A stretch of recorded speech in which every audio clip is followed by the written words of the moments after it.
Hey everyone, and welcome to Real Life Real Crime Daily for Wednesday, January 31st. And I'm Jim Chapman. And I'm Woody Overton. And I'm Mike Agavino. What's up? Hump day, fellas. Happy No Teaser Wednesday day. There you go. No teaser Wednesday. No Teaser Wednesday. Jim was too busy to tease you. Well, it's all good. I aim to please, not to tease. And just to wrap it up real quick, recap the weekend and the football games. Don't do it. Well, at least I got my 49ers going. Yeah. And then, we got to make it short because the females don't care about this, but some do. Yeah. And you got to ride on Taylor Swift being there. Here's the short. Jim fucking won again.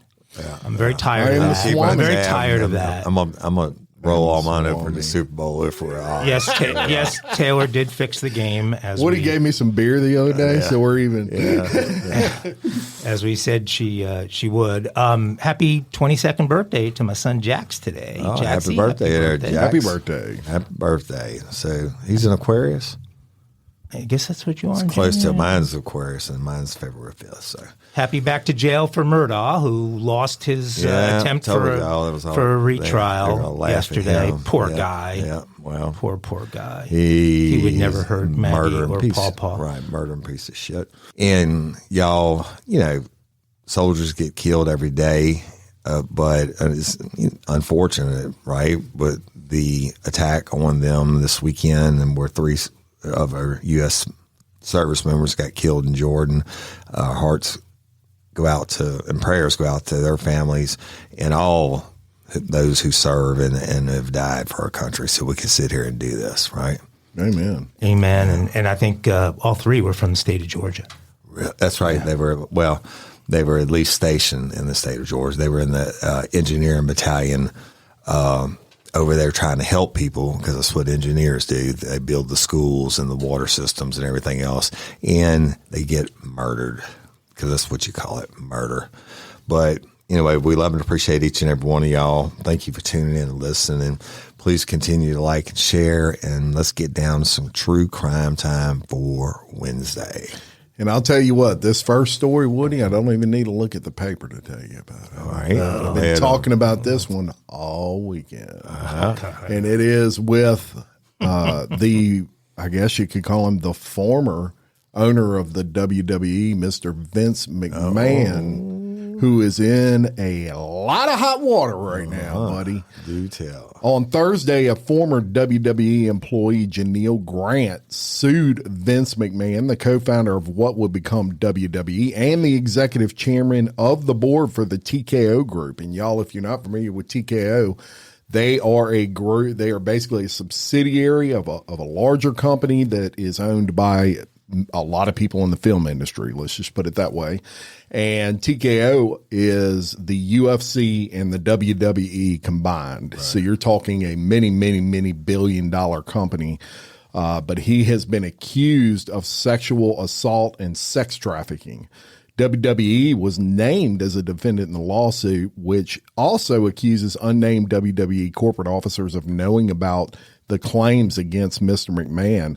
Of course, when Mr. McMahon was asked about this, he said the lawsuit was a distortion of the truth, and called her vindictive, the lady suing him. So McMahon, who is 78, is the most influential figure in wrestling history. He's not just the co-founder with his wife Linda, but he is also the person that is most responsible for taking wrestling worldwide. Before Vince McMahon, you had territories. Right. And it was limited. Vince McMahon, who bought that company from his dad, his whole goal was to make it a global phenomenon, and to his credit, that's just what he did. However, he has had allegations of rape and payoffs to women and all these sorts of things almost since he started, this company, but especially in the 90s and 2000s. And it has come out that he has paid over $14 million to different women to sign NDAs. And when you're paying $14 million to anybody to not talk, that's usually a good indication that you've done something wrong, right? So this case moved me so much that over the weekend, I actually dropped a podcast on it. And so I'm not going to give you the whole hour and 20 minutes that the first episode was today. But you can go listen if you'd like to. It's called Expose: The Scandalous Files of the Elite. And you can find it anywhere. But Vince McMahon is the top in the news today. It's fair to say, even though, really, really looks bad that this case still hasn't been adjudicated yet, but they just came out. I mean, it just came out Thursday. So fresh that now the law enforcement is going to have to take a look at it. That's correct. I think they put the civil before. Right. He resigned, right? He has resigned from the board. It was interesting. In 2022, he had allegations against him, and he was kind of forced off the board. And he forced his way back on the board by befriending some of the members, or he was already friends with them. And he ended up kind of weaseling his way back, quite frankly, onto that board. And he was serving on the board when these allegations came out. They have since removed him. And as a matter of fact, they are scrubbing him from every image on the WWE website, and every video they're going to take every individual video in the WWE library and completely erase him from history. Wow. He's in a lot of stuff.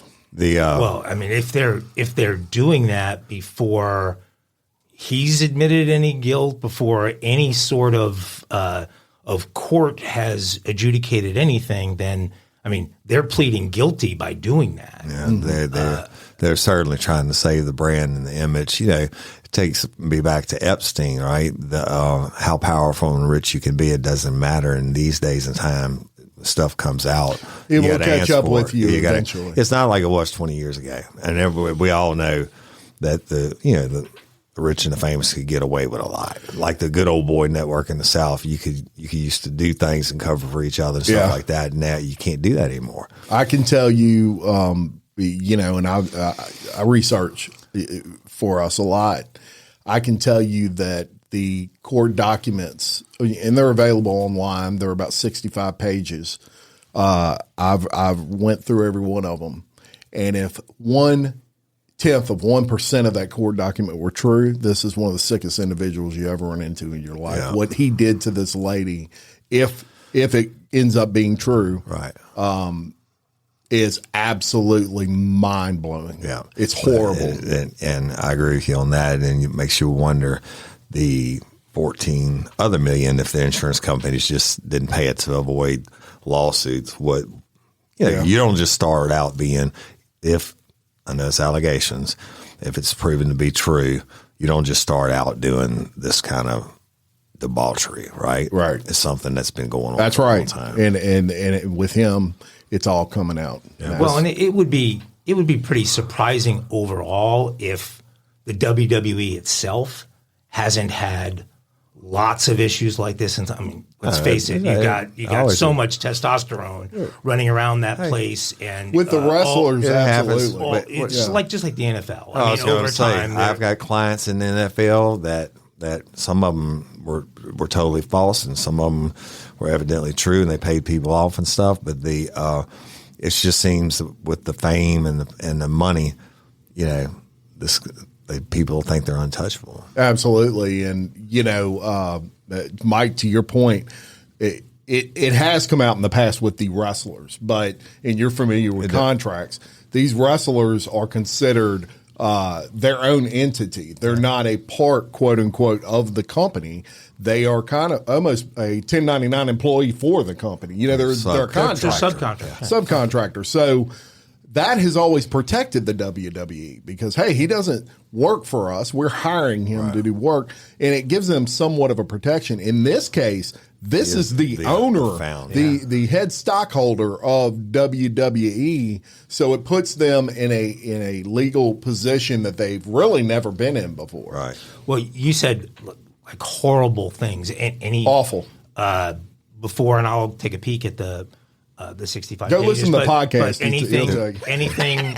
Well, to tease your podcast, any one particular thing that stuck out as just I couldn't believe. I'll give this you a couple of just quick examples. And for those of you that don't like graphic content, I apologize, but you can't tell this story without it. there was a situation where, in essentially the gist of the story, hires this woman. She had no job. Her best friend was on hard times. She was on very hard times. She took care of her parents, and they both passed away suddenly. Her best friend worked in an apartment building where Vince McMahon owned the penthouse suite, and kind of befriended Vince. And he said, "Hey, I got a friend looking for a job." This woman was very attractive. Vince said, "Hey, send her up and I'll talk to her." She came up. He offers her the job, and it kind of started right there with the hugging, just extended hugging. A little bit of grooming. And he started grooming her over time. Well, within a month of that, he was promising her jobs, but he was demanding sexual favors out of that. And she, being promised all this stuff from the WWE, he was manipulating her and almost out of fear, she was kind of giving in to his demands. Well, he started sharing her with all kinds of guys in the WWE that you may know. Oh my gosh! And eventually, she became a literal sex slave for 3 years. And there's actual evidence. Yes, she's she bringing has to the text table. messages. Mike, I go through on that podcast texts from him to her where he is saying, "You are my whore, and you will sleep with who I want you to sleep with, and I need you to, screw this guy and that guy." But I mean, way more graphic. He is a disgusting individual. That would explain why the company would make such dramatic moves in advance of any sort of legal determination of anything. They are telling you, this guy did some stuff, and we're removing him from our history. Tough to do. Because I listened to the preview thing, and I hadn't got to listen to the podcast yet. But it just happened? Just happened. Like, what was it? What was Thursday. the date? Okay, so you're bringing it. What's the name of the podcast again? The name of the podcast is "Exposed: The Scandalous Files of the Elite." Yeah, if that's a lot for you to look up and search, then just go to Envision Podcast. Yeah, you can go there. We got links. Yeah, that's important. See if you can go to Facebook. It's important that people have to face the music, right? No matter who they are, and congrats on bringing that up, bro. All right, so I'm gonna take you to another one. There's a man who shot a former New Orleans Saints star, Will Smith, following a traffic crash. Story, right? Tragic, right? Following a traffic crash nearly 8 years ago. Well, he's been finally convicted of manslaughter, but guess what? He's been convicted of manslaughter again. This is the second time, y'all. Yes, again, because the initial trial of Cardell Hayes in 2016 found him guilty of manslaughter by a 10-2 jury vote. But the vote not being unanimous, the conviction was tossed out after the Supreme Court outlawed non-unanimous verdicts. Right? Yeah. So it just changed. Louisiana was one of the last states in the United States to change that. So Louisiana and Oregon, actually, right. Louisiana and Oregon were the last two states to allow split jury verdicts, and the U.S. Supreme Court ruled in 2020 that such verdicts were unconstitutional. Then after the high court ruling, Hayes was released on bond, having served only about 4 years of a 25-year sentence. Hayes, 36, had been previously convicted in December of 2016 of manslaughter in Smith's death and attempted manslaughter for the gunshot wounding of Raquel Smith. His retrial was delayed for various reasons, including court closures during the COVID. This time, the jury deliberated for more than 4 hours and reached its verdict just after midnight. He faces up to 40 years in prison, and prosecutors rested their case against Hayes on Friday, and the defense chose not to call any witnesses. The city's top prosecutor insisted during the closing arguments that Hayes fired just without cause, needlessly. And one gun was fired by one man, District Attorney Jason Williams said, holding in the air the evidence tag handgun that Hayes fired, hitting Smith 8 times, 7 of them in the back, y'all. Oh, my God. And also hitting his wife in the legs. And defense attorney John Fuller, who I actually know, insists the prosecutors had not proven Hayes did not act in self-defense. So the wheels of justice turned slow, and they changed the jury decisions and all that, but still getting his issue. Well, what's really interesting to me there is, because I think we've talked about this a little bit before, is you don't automatically get some kind of new trial if you were somebody who was convicted on one of those 10-2 votes or whatever. But if you decide to move forward, you might end up like it appears he ended up with a worse sentence than you had to begin with, because he was 4 years into a 25-year term and he just got 40 years. Right. And that's the max for the manslaughter. Yeah. So, probably, really should have been second degree, because there's a debate about that, but I hear a lot of prosecutors talk about specific intent, and that's what you have to have a second degree instead of manslaughter. Well, specific intent, if a mosquito lands on my hand and I slap it that fast, I still have the specific intent to kill it. Right. They're saying this happened during on the road and whatever, and they only went after manslaughter. I guess they thought it'd be easier to get, but anyway, he's probably going to bloody Angola. Will Smith, one of the greatest in he was a beast. History. He was a beast. Yeah, I mean, in a good way. Yeah, he was. So, have there been a ton of those 10-2 kind of cases? There have been a lot of them that are getting retried, but it takes a while for them to get the new court dates, and they have to appeal it. And you better believe everybody that got convicted under 10-2 is but that's a strong deterrent there. They hear about what happened in this case, and they might go, "Well, shit, I did it." You know what? If I was a prosecutor and you came back and you got the trial, I would up the charges. Yeah, I mean, hey, it's fresh charges now, but just let's roll with second degree. Why not? The jury can drop it down to manslaughter. So that serves as the deterrent for all you assholes that know you did it, and whatever. Well, and they almost have to do that, otherwise they're going to be flooded with tons of these cases that the system is going to be asked to retry. 25 years, he'd have been out. He'd have been out in 12 and a half with good time. Yeah. Now he's going to be out at 20 with good time if he acts good. Wow. Anyway. Hey, ladies. Are you feeling overwhelmed by hormonal changes? Well, you're definitely not alone. There are more than 1,000 hormone disruptors living in our environment right now. It's in your food, your water, the air you breathe, the clothes you wear, your skincare products. They all mess with your hormones. Then there's the natural hormone changes your body goes through. Premenopause, menopause. And while it's a natural process, it doesn't mean you have to suffer through it. The good news is you don't have to suffer through it anymore, because now you have Hormone Harmony, a formula made only with herbal ingredients that are shown to reduce hormonal symptoms in women of all ages. Hormone Harmony is not just a hormone supporting supplement, it's become a phenomenon. Women can't stop talking about it on social media. A bottle of Hormone Harmony is sold every 24 seconds. And the biggest benefit? Well, my wife says it makes her feel like her own self again.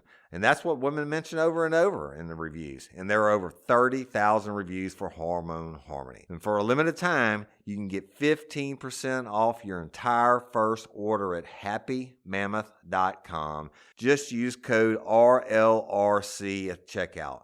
That's happymammoth.com and use code RLRC for 15% off today. That's happymammoth.com and use code RLRC.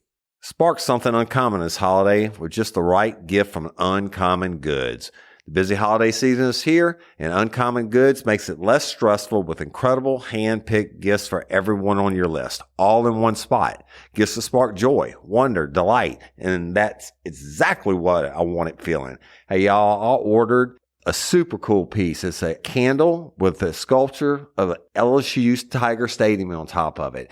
And each officially licensed laser cut wooden replica features up to 4 layers of detail, creating a bird's eye view of a specific football field, seating section, and more. And every label includes your stadium's name, the team's logo, and school location. And it has a coconut, soy, vegan wax infused with sandalwood smell that creates tailgates and touchdown scent profile, reminiscent of game day.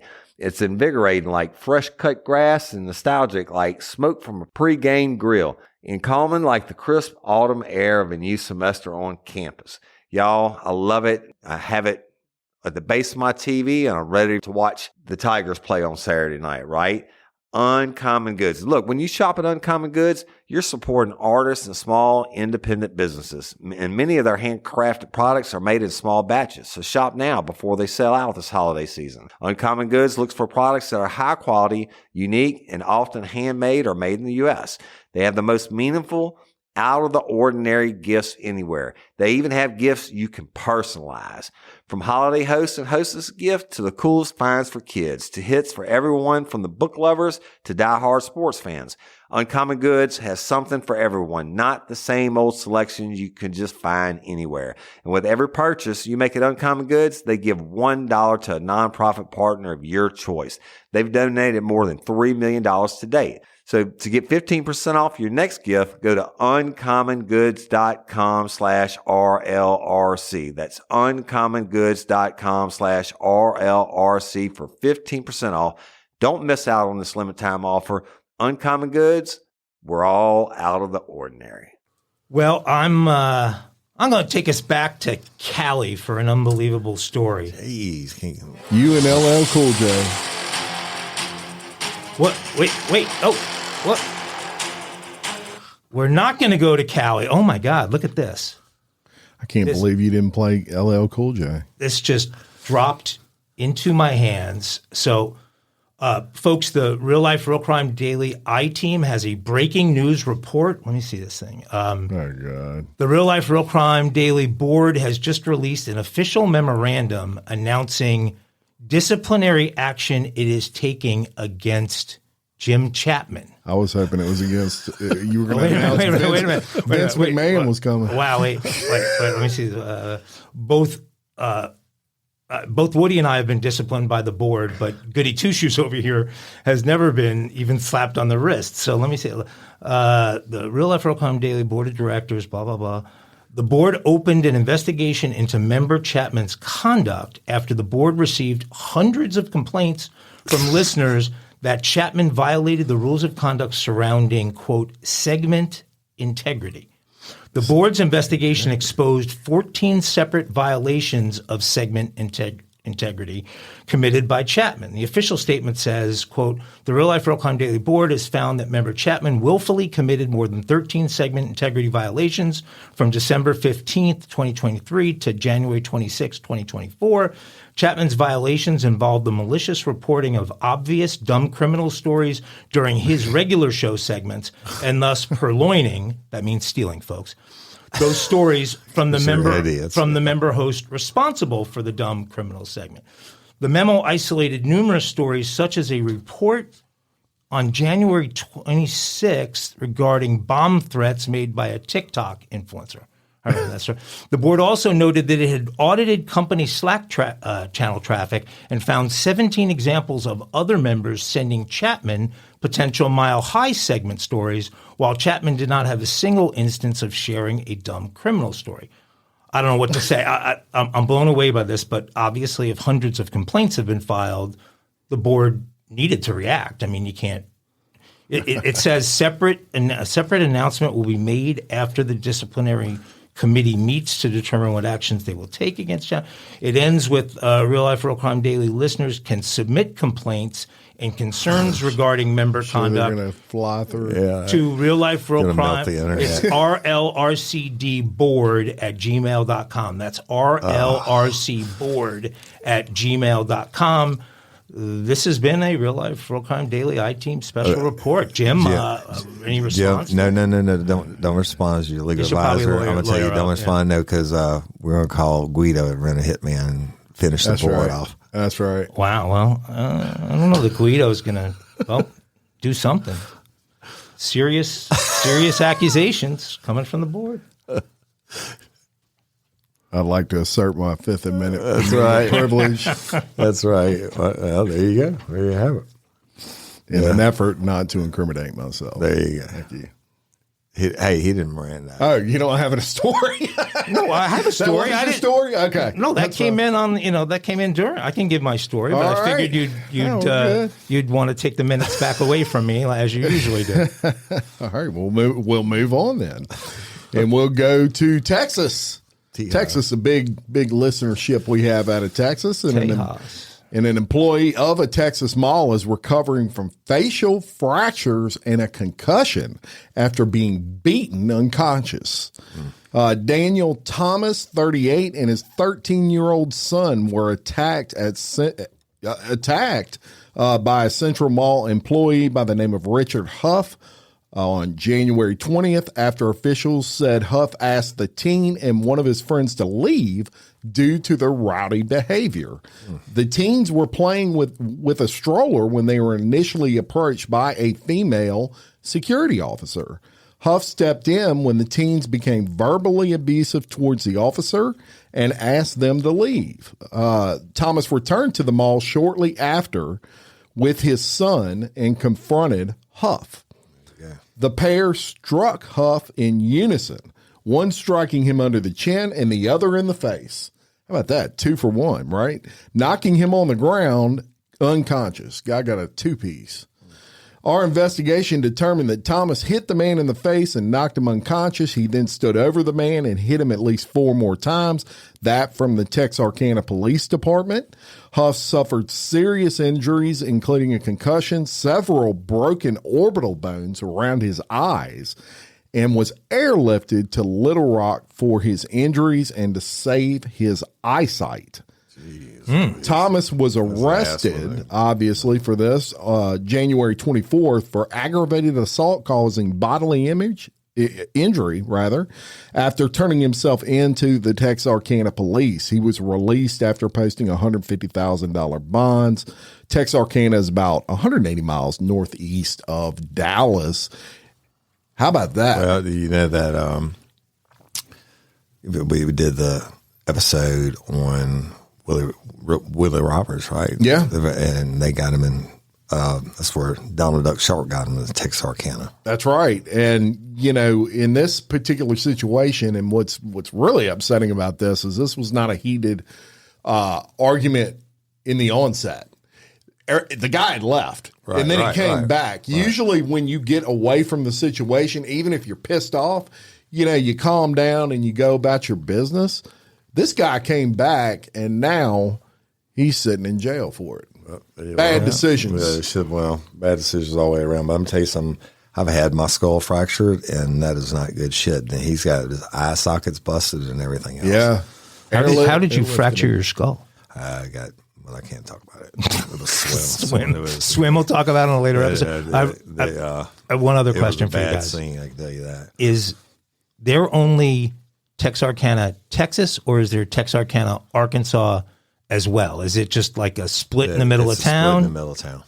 So there are both. Okay. Like literally through the middle of the courthouse, right? Remember that's what he said? Yeah. So it's crazy. So I was going to do a story on Russian tigers eating humans, but I'm going to pass on that and give you something that I care a little bit about. So we'll take you to Tennessee. That's a great story, all you Russian tiger fans.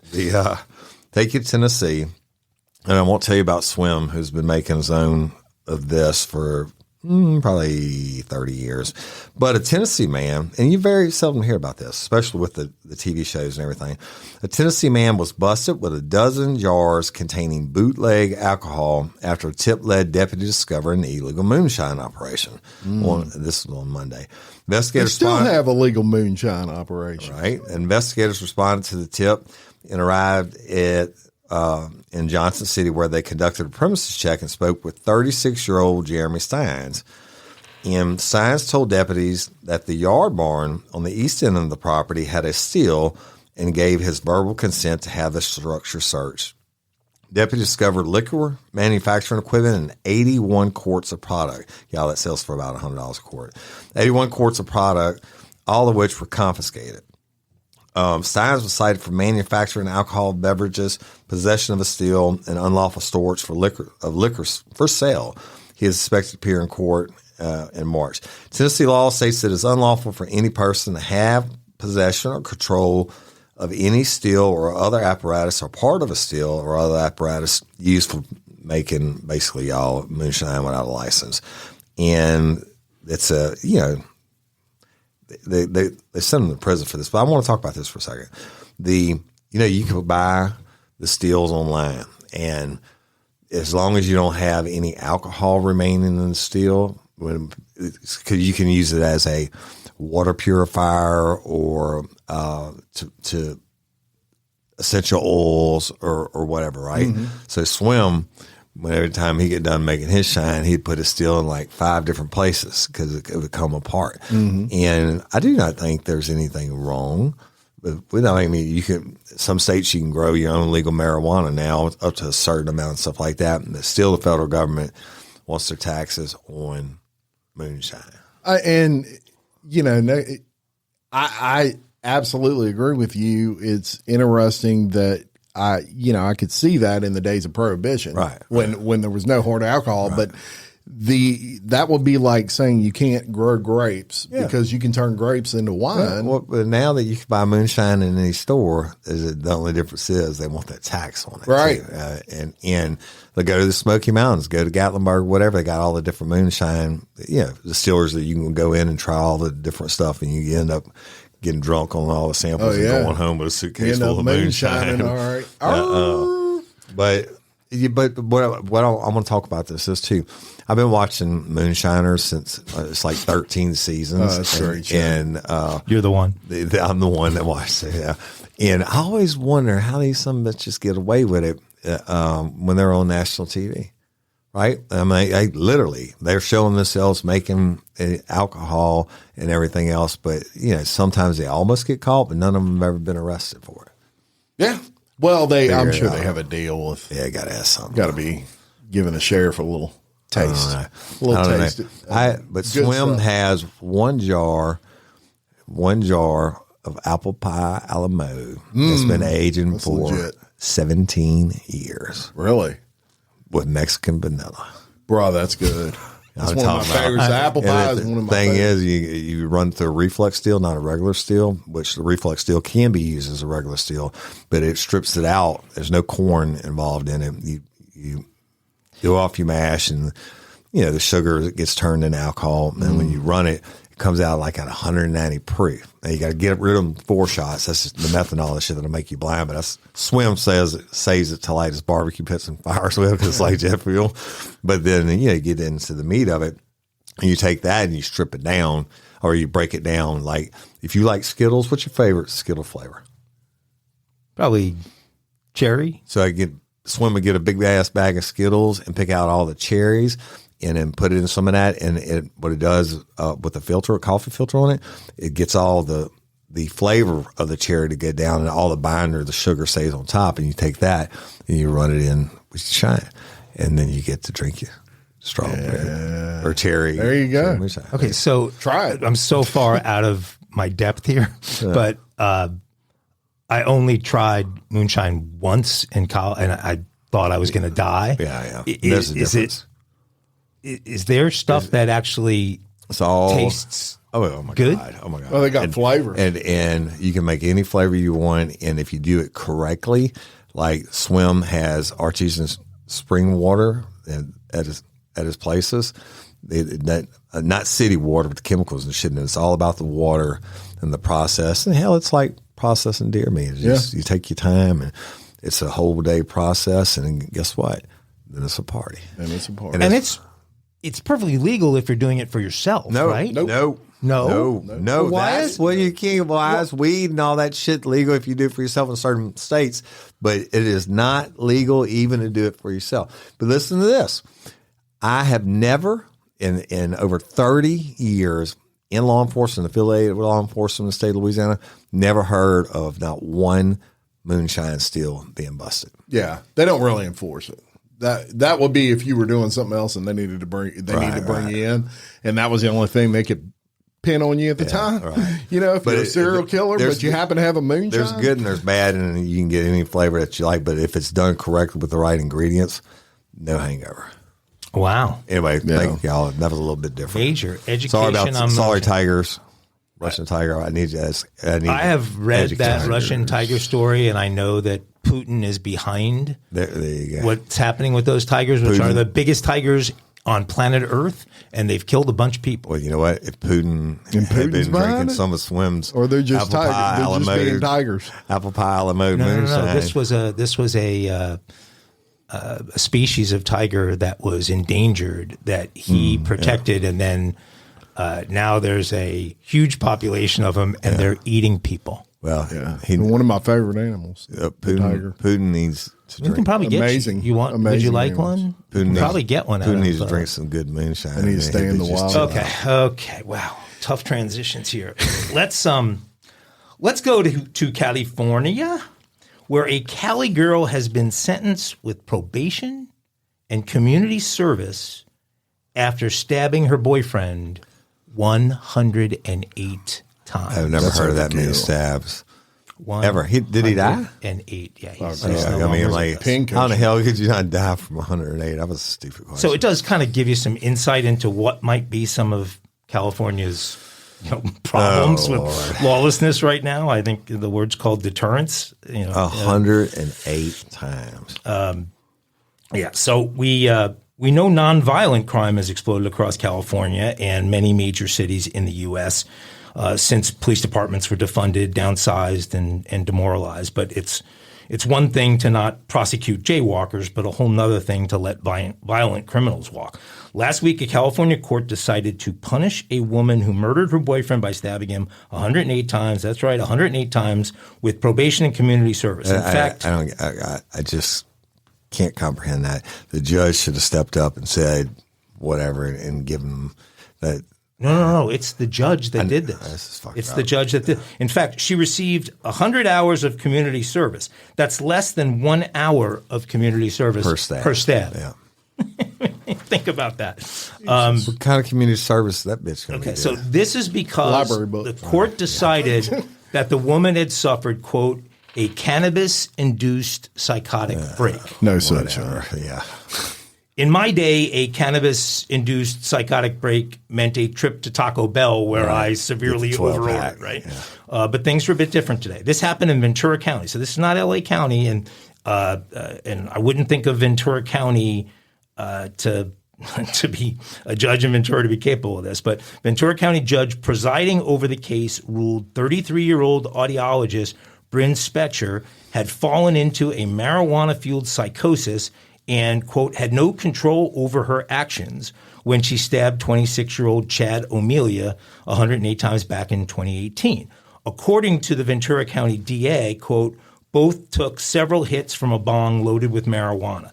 Spetcher had an adverse reaction to the marijuana and suffered from what experts call cannabis-induced psychotic disorder. That's bullshit. Police were called to the victim's apartment. This happened on Memorial Day weekend, where they found Spetcher had fatally stabbed him again 108 times. She had also attacked and seriously injured her dog. And when officers arrived, she was slashing her face and neck with the blade, only stopping when the authorities hit her repeatedly with a baton. She was arrested. She was arrested on suspicion of murder and charged with that offense. But in an extraordinary turn of events, this is incredible too. Last year, the prosecutor's medical expert gets on the stand and agrees with the defense that Spetcher's actions were the result of a cannabis-induced psychosis, and she was not faking her behavior that day. Shortly after taking a second hit from the victim's bong, Spetcher began hearing and seeing things that weren't there and believing she was dead and that she had to stab O'Melia in order to bring herself back to life. That's all according to the DA. A DA actually said that. The state's own mental health expert determined that as a result, she was, quote, unconscious when she stabbed Chad 108 times. Jurors had found Spetcher guilty of involuntary manslaughter in December. So this all happens at a sentencing. The judge made the sentencing decision and ultimately gave Spetcher 2 years of probation and 100 hours of community service for the crime. What is a psychotic break, you might ask? A psychotic break is an episode of psychosis in which an individual loses touch with reality. It's characterized by disruptions in thoughts and perception, making it difficult to distinguish what's real from what isn't. Friends and family grieving the 26-year-old Chad O'Melia are speaking out about this sentence. Quote, when we heard the verdict, we felt the system had completely failed my son Chad and our family. and the judge didn't do his job. That's Chad's father, Sean O'Melia, speaking, and a whole host of people can't believe what was decided here, and that it was decided by the judge, not the jury. Even the guy here that cut the baby out of his wife's stomach and slashed her throat, his was the synthetic marijuana. But even if the state proved sales in the state of California, which they do, first of all, I just don't believe you can get that high, and because Swim has tried. That wasn't regular weed. There was something in there. But it's no difference. What is the difference between that and if she got really drunk on alcohol where she blacked out and stabbed him 108 times? Absolutely nothing. Well, I would quit. We're probably going to take to work that case, like I'd fucking quit. I would quit. I wouldn't work there anymore. Yeah. Fuck you. The DA's going to say you used to have somebody 108 times, you get probation, community service. What's she going to do? Serve turkeys at Thanksgiving? Well, it seems like the jury, that the DA already decided not to go for murder, right? They went for manslaughter. I bet you he must not have had, I don't know, any political pull or something. Yeah. Well, and I think the fact that she also did this to her dog. Fuck, it doesn't matter. That's a human being. I love my dogs and everything too, but fuck. What I'm saying is I think they thought, look, 108 stabbing, it's a murder case. Right. But they didn't try it as a murder case because there were these sort of extenuating circumstances, and so they get the conviction on manslaughter, and then the judge says, okay, judge needs probation and 100 hours of service. And the damn, but what gets me is the prosecutor agreed to it. Glad I don't live there. Bring that shit down here and see what happens. When you say the prosecutor agreed to, does the prosecutor the judge? The prosecutor's own expert agreed to it, and so that would have gave the major leeway to the judge. Look, our own people said she was this. Well, that's a really interesting twist. That dude's a fucking idiot too. Because the only reason they put that expert, whoever they were, on the stand was because they must have thought, because it's the prosecutor's expert, the state's expert. They must have thought that they were going to say the opposite of what they said, which is pretty incredible. Only in Cali, folks. Yeah, how much weed do you have to smoke? 2 hits, apparently. It had to be laced. Hey, y'all, let me tell you about Gobble. All Gobble meal kits are pre-prepped. That means less work for you and less waste in your kitchen. Their meal kits include everything you need so you can save time at the store or just skip that trip entirely. I got the box in and I had 3 different meals. I had a Kung Pao chicken, crispy fish tacos, and a beef bourguignon, however you say it. But let me tell you about the classic beef bourguignon. Look, it came with beef pot roast and a beef broth concentrate, red wine demi-glaze, cremini mushrooms, cipollone onions, mashed potatoes, baby carrots, and rosemary thyme butter. It was so easy to make. Literally like 15 minutes it took Cindy. And let me tell you something. All the dishes were fire, but this thing was like a taste explosion in my mouth. It's just unreal. We've got to spend more time together and more time doing the things we love because everything came in this one single box right to my door. So see what a difference Gobble will make for your household. Right now, they're offering my listeners a fantastic limited time deal. You get $120 off across 4 boxes plus free shipping and free cookies. And let me tell you, those cookies, I ate one that was sin baked and it was delicious. Go to gobble.com/real life.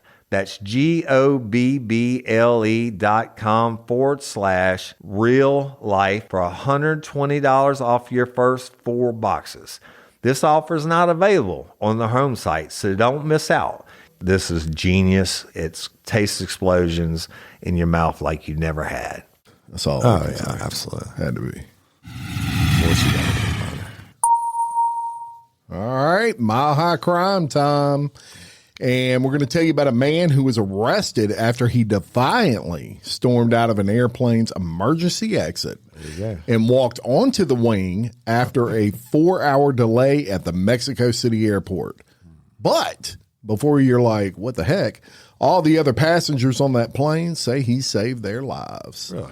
The Guatemala-bound Aeromexico plane was parked and waiting for takeoff at the Mexico City International Airport when the fed-up passenger exited the plane, then re-entered the cabin without affecting the aircraft or anyone else on board. He then turned himself into police. However, score of passengers are signing statements claiming that the airline made them wait for 4 hours without ventilation or water while the flight was delayed. They say that the man's apparent outburst was to protect everyone, and he had the support of everyone. The delay and lack of air created conditions that endangered the health of the passengers. He saved our lives. That was some comments from passengers on that plane. There were 77 passengers aboard the flight, and they all signed this statement. It was actually handwritten on notebook paper in support of the man's action, and the incident report was filed with the airport that confirms those passengers' grievances. So he had the balls to actually get up and walk out on the wing. 4 hours on a plane, I wouldn't. No water. No water and nothing. No aqua. Well, I know. It's like you're in prison. Rosetta Stone. I know No aqua. the law was changed in the U.S. about how long you could sit out on a tarmac before you needed to come back to the gate. I don't remember how long it was. Too damn. It's not. I don't think it's 4. I don't think you can sit 4 hours in a U.S. I've sat out there for a while. I've sat on the tarmac for like an hour one time waiting for plane clearance and all that, and that was enough for me. I was about to go out of my mind doing that. 2 hours, we landed, and they were waiting on a gate. Yeah. And I had the red ass. Yeah. 4 hours. I mean, you know what? I'd probably took that charge, too. Yeah. So. Well, shout out to him for taking a stand, and 77 passengers signing, hey, don't prosecute him, I guess. For domestic U.S. flights, DOT rules require airlines to start moving to a place where passengers can exit before the delay exceeds 3 hours. So it's 3 hours in the U.S. Because 4 hours apparently is the walk out on the wing mark. Yeah, there you go. There you go. You got to have it. Got to have it. Y'all can make me not ever want to fly. Oh, yeah. A little kinkiness. Kinky crimes for Wednesday. And Tell us about it, Woody. You know what? I go to Wisconsin often, and I love my people up there. And just, I mean, you know what? I don't even tell you about it because Wisconsin's like the hidden jewel of the United States. But You don't want to share. I don't want to share. But it's kinky crimes, and this happened in, I'm probably going to say it wrong, but Waukesha. Waukesha is a direct line down the interstate from where I go up in Toma. But anyway, a Wisconsin man has been accused of, wait for it, having sex with an abandoned couch. Oh, I never would have guessed abandoned that couch. I was right? going to guess prostitute. Right? The human furniture coupling was interrupted earlier this month when an off-duty cop out jogging late one night spotted Gerard Streeter, 46, was fucking a yellow couch, which had been left at a Waukesha curb. Streeter is pictured in the adjacent mugshot. As detailed in a misdemeanor criminal complaint, charging Streeter with lewd and lascivious behavior, Officer Ryan Everts reported seeing a subject leaning over the couch, facing down, and it looked like he was having sexual relations with someone on the couch. The cop noted that he could see the male's hips thrusting up and down on the couch. All right, so the cop walks up and he approaches and he says, "Hey, what are you doing?" Streeter responded by jumping up and running away. As Streeter fled, the cop said he could see the defendant's penis was erect. There you go. There you go. He might have been blessed. But Everts concluded that Streeter had been thrusting his pelvic area against the cushions and trying to sexually gratify himself by rubbing his penis between the two cushions. It is unclear whether the reference to the two cushions meant that the couch was, in fact, a love seat. Probably a bad joke on that part. The cop chased Streeter to his apartment building, but the suspect quickly pulled the door closed behind him, and they arrested him the following day at the hotel where he works. You know what? What they charge him with? I already told you, lewd and lascivious behavior. Yep. But the thing is, I hate it for the people in this hotel because if he'll hump a stray couch out on the side of the street, what you think he's doing in your bed? It's interesting because that's the first time I've ever heard a man. Now I've heard of women straddling pillows. I've heard of that. About that. I've heard of that. The research. I probably might have seen that a couple of times, but a little easier for them. But you know, do we have a picture of the couch? I mean, is the couch particularly attractive? It said it was yellow. Blonde. So it's a blonde couch. Blonde couch. They probably threw it out. They probably threw it out for a reason. Yeah. I don't know, bro. But you know what? Shout out to my Wisconsin Pete. We're not calling this guy. Did the couch have guy. long legs? I don't know. Yeah, that's a good question. Long-legged blonde couch. That'll do that. I don't know, but that is one of the kinkiest crimes we've God, ever what had. a sick dude. That is kinky. Kinky crimes for Wednesday. That poor couch. The couch probably had a good life right up until then. Yeah, till it didn't. Yeah, until it didn't. That's right. I need some banjo. Break up the blue light.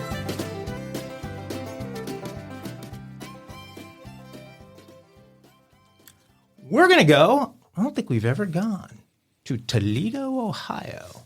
And I'm going to give a nickname to the banjo lover in this story. I'm going to call him the Toledo Bandito. There you go.